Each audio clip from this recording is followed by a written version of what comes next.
নমস্কার, চলে এসেছি একটা নতুন রেসিপি নিয়ে। আজকে আমি পনির ভুজিয়া বানাচ্ছি। দেখুন আমি কিভাবে বানাচ্ছি।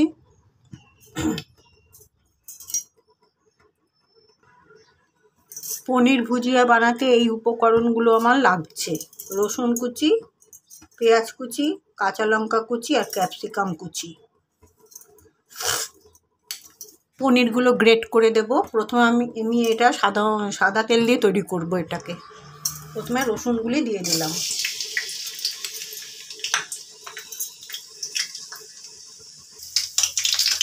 এবার আমি পেঁয়াজগুলো দিয়ে দিচ্ছি।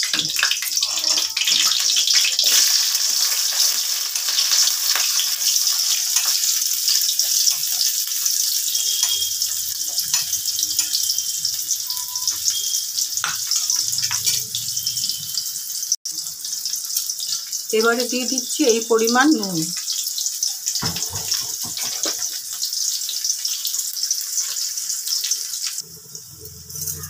এবারে আমি ক্যাপসিকাম কুচি এবং কাঁচা লঙ্কা কুচি দিয়ে দিচ্ছি।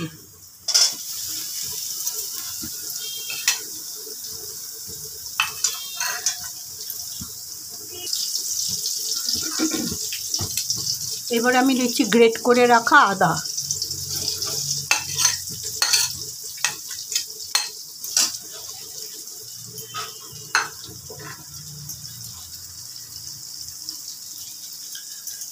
পনির ভুজিয়া বানানোর সময় সাদা তেলটাই ইউজ করবেন, তবে সেটা রুটি বা পরোটা বা লুচি এগুলোর সাথে খেতে খুব ভালো লাগবে। সাদা তেলটাতে বেশি ভালো হবে।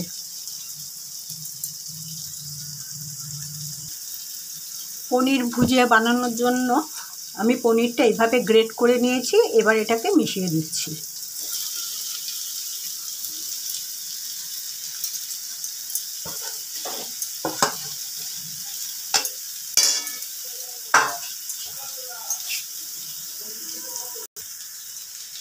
দিয়ে দিচ্ছি সামান্য একটু নুন,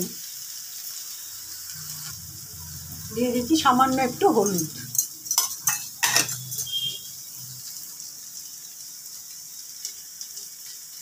দিয়ে দিচ্ছি সামান্য একটু রেড চিলি পাউডার। আমি এটাতে মিষ্টি দেব না, আপনারা যদি মনে করেন একটু মিষ্টি দেবেন তো দিতেই পারেন। আমি সাধারণত রান্নাতে মিষ্টিটা খুব কম ইউজ করি, এটাতে দেব না।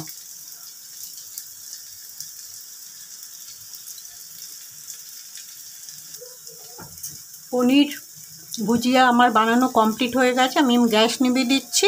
এখন স্ট্যান্ডিং টাইমে রেখে ফিরে আসছি। পনির ভুজিয়া আমার তৈরি করা হয়ে গেছে। স্ট্যান্ডিং টাইমে রেখে আমি পাত্রর মধ্যে ঢেলে নিয়েছি। দেখুন ঠিক এরকম হয়েছে। আপনারাও ওই শীতকালে এই আইটেমটা খুব ভালো খেতে লাগে। রুটি, লুচি বা পরোটা সব কিছুর সাথেই এগুলো খাওয়া যায়। যাই হোক, আমি আমার ভিডিওটা এখানেই শেষ করছি। দেখা হবে পরবর্তী একটা ভিডিওতে বা একটা নতুন রেসিপি নিয়ে আসব। সবাই ভালো থাকবেন। নমস্কার।